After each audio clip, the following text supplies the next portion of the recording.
Reward apps don't actually have a fixed high-paying rate, because earnings depend on what offers are available in your region, how often you complete tasks, and how strictly each app tracks your activity.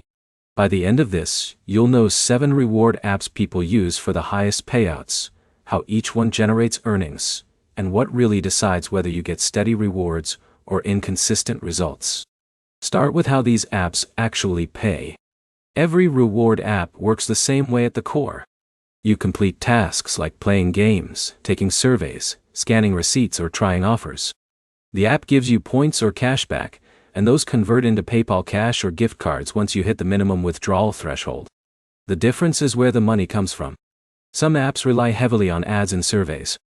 Others focus on sponsored games or cashback partnerships.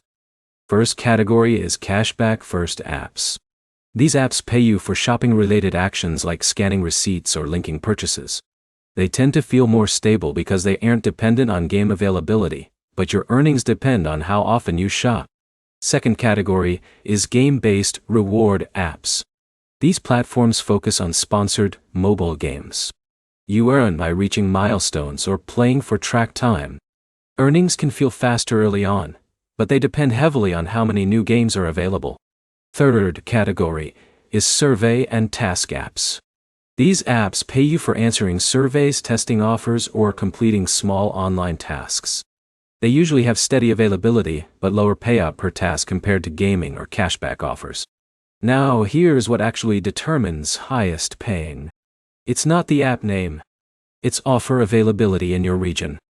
2 users using the same app can see completely different earnings depending on which advertisers are active for them. Tracking accuracy also matters. If your activity isn't recorded correctly, you lose progress even if you completed everything. And finally, payout thresholds matter more than people think. Some apps feel slow simply because you need more points before you can withdraw. So instead of chasing a single best app, the smarter approach is stacking 2 or 3 apps from different categories and using each one for what it's best at. Reward apps earn through ads, games, surveys, or cashback systems. Earnings vary based on regional offers, tracking accuracy, and payout thresholds. No single app is consistently highest paying for everyone. Next step, pick one app from each category and compare your first week of earnings to see which system works best in your region. Like and subscribe for more clear breakdowns of apps that actually pay without hype or inflated claims.